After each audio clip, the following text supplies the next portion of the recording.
Hello every one. കൂൺ എന്ന സിനിമയിലെ നായകനാണ് നമ്മുടെ ഒപ്പം ഉള്ളത്. Welcome to Mapstic Media. എങ്ങനെയുണ്ട്, എന്തൊക്കെ വിശേഷം? റിലീസ് അതെ, ഒരു വലിയൊരു വിശേഷം. അതാണ് ഏറ്റവും വലിയൊരു വിശേഷം. എങ്ങനെയാണ് നമ്മുടെ കൂൺ എന്ന സിനിമയിലോട്ട് വരുന്നത്? കൂൺ എന്ന സിനിമയിലേക്ക് വരുന്നത് ആക്ച്വലി ഞാൻ ഇതിനു മുമ്പ് അസിസ്റ്റന്റ് ഡയറക്ടറായിട്ട് വർക്ക് ചെയ്തിട്ടുണ്ട്. അതിനുശേഷം ആക്ടിങ് തന്നെയായിരുന്നു എൻ്റെ താല്പര്യം. അപ്പോൾ അവിടെ തന്നെ പിച്ച് ചെയ്യണമെന്നുള്ള ആഗ്രഹം. അപ്പോൾ അങ്ങനെ വന്നിട്ട് ഷോർട്ട് ഫിലിംസ് ചെയ്യുന്നുണ്ടായിരുന്നു. അപ്പോൾ അങ്ങനെ ഞാൻ ഈ സിനിമയുടെ കാസ്റ്റിംഗ് നടക്കുന്ന സമയത്ത് പാസ്റ്റ് പ്രസന്റ് ഫ്യൂച്ചർ എന്നൊരു ഷോർട്ട് ഫിലിം അത്യാവശ്യം നല്ല റീച്ച് ഉണ്ടായിരുന്നു. അത് കണ്ടിട്ടാണ് പ്രശാന്ത് എന്നെ കോൺടാക്ട് ചെയ്യുന്നത്.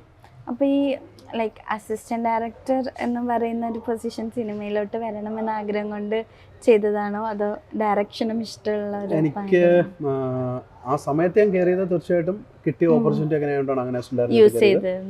കാരണം ഇതെല്ലാം സിനിമയുടെ ഭാഗം തന്നെയാണ്. നമുക്ക് എന്തും കിട്ടിയാലും ആ സമയത്ത് ബോണസ് ആണ്. തീർച്ചയായിട്ടും ഡയറക്ടർ മോഹമുണ്ട്. അത് ഈ പറയുന്ന പോലെ ബൈ ഗോഡ്സ് ഗ്രേസ് എന്താ പറയുക, ഇപ്പോൾ രാജുവേട്ടനൊക്കെ ചെയ്ത പോലെ ആക്ടിങ്ങിൻ്റെ ഒരു നമ്മൾ നല്ലൊരു പ്രൂവ്ഡ് ആയതിനു ശേഷം നമുക്ക് ആ ഡയറക്ഷൻ ചെയ്യണമുണ്ട്. അത് ഡയറക്ടർ ആവാന്നുള്ളതിനേക്കാൾ ഉപരി ആ ഒരു പൊസിഷനുള്ള റെസ്പെക്റ്റാണ് അതിൻ്റെ മെയിൻ. കാരണം ഒരു മേക്കർ എന്ന് പറഞ്ഞു കഴിഞ്ഞാൽ അത് വല്ലാത്ത സംഭവമാണ്. അത് ചെയ്യുമ്പോഴേ മനസ്സിലാവുള്ളൂ. നമുക്കിപ്പോൾ പുറത്ത് നിന്നിട്ട് ആ ഡയറക്ടർ ഇത് ആർക്ക് അങ്ങനെയല്ല. നമ്മളൊരു സിനിമ ചെയ്യുമ്പോൾ ജനങ്ങൾ ഓർക്കണം, അതിൻ്റെ ഇഷ്ടപ്പെടണം, അത് പിന്നീടും ചർച്ച ചെയ്യണമെന്നുണ്ടെങ്കിൽ അത് നല്ലൊരു മേക്കർക്ക് മാത്രം പറ്റുന്ന കാര്യമാണ്. അല്ലാണ്ട് മറ്റേ ഒരു ചുമ്മാ ഒരു സുപ്രഭാതത്തിൽ വന്നിട്ട് ഡയറക്ടർ ആകാൻ പറ്റില്ല. നല്ല ഡയറക്ടർ ആകാൻ പറ്റില്ല. നമുക്ക് ടൈറ്റിൽ എഴുതാൻ ഡയറക്ടർ എന്ന് പറയുന്നത്. ബട്ട് ഈ പറയുന്ന പോലെ ആ പൊസിഷനുള്ള റെസ്പെക്റ്റ് കൊണ്ട് നമ്മൾ വ്യത്യസ്തമായ സിനിമകൾ ചെയ്യുക. കാരണം ഞാനിപ്പോൾ സിനിമ ചെയ്യുമ്പോൾ എനിക്ക് മറ്റുള്ള ആളുകൾ ചെയ്യുന്ന സിനിമയിലേക്ക് ചെയ്യേണ്ട കാര്യമില്ലല്ലോ. അപ്പോൾ അതുകൊണ്ട് എനിക്ക് ഇഷ്ടപ്പെട്ട പ്രേക്ഷകർ കാണാത്ത സിനിമകൾ ചെയ്യാനായിട്ടാണ് താല്പര്യം. ഇപ്പോൾ ഫസ്റ്റത്തെ ഒരു ക്യാരക്ടറാണ് ഈ കൂൺ എന്ന സിനിമയിൽ വരാൻ വന്നത്.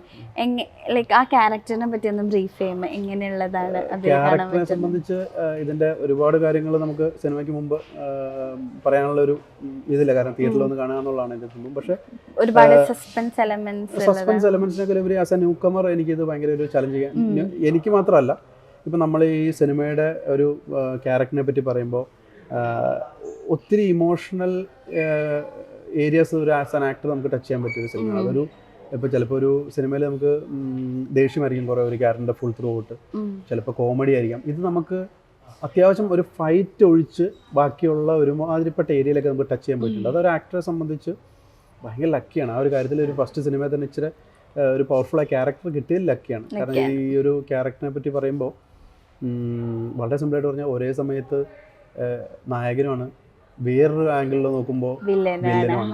ഇതൊരു ഹീറോ ഓറിയന്റഡ് സിനിമയാണെന്ന് വെച്ചാൽ തീർച്ചയായിട്ടും ഹീറോ ഓറിയന്റഡ് സിനിമയാണ്. ബട്ട് ഹീറോയിൻ ഓറിയന്റഡ് സിനിമയാണ്. അപ്പോൾ നമ്മളത് കണ്ടെങ്ങനെ അത് ഗ്രാസ്പ് ചെയ്യുന്നു എന്നുള്ളതനുസരിച്ചിരിക്കും. അതുകൊണ്ട് തന്നെ തീർച്ചയായിട്ടും വളരെ നമ്മൾ എന്താ പറയുക, ഞാൻ ജൂനിയർ ആർട്ടിസ്റ്റായിട്ടും വർക്ക് ചെയ്തുകൊണ്ടിരുന്ന ആളാണ്. അപ്പോൾ ഒരു 2010 സിനിമ എഞ്ചിനീയറിംഗ് കഴിഞ്ഞിട്ടാണ് സിനിമ വരുന്നത്. ഓൾമോസ്റ്റ് ഒരു 14 കൊല്ലത്തെ ഒരു എഫേർട്ടും വെയിറ്റ് ഒക്കെ ഉണ്ട്. അപ്പോൾ അതുകൊണ്ട് തന്നെ തീർച്ചയായിട്ടും നമ്മൾ വളരെ ഹാപ്പിയാണ്. പിന്നെ എല്ലാം ജനങ്ങളുടെ കയ്യിലാണ്. കാണുക എന്ന് മാത്രമേ നമുക്ക് പറയാൻ പറ്റുള്ളൂ. നമ്മുടെ ജോലി കഴിഞ്ഞു. അത് നിരാശപ്പെടുത്തില്ല എന്ന് മാത്രമേ നമുക്ക് പറയാൻ പറ്റുള്ളൂ. അതാണ് നമ്മുടെ വാക്ക്.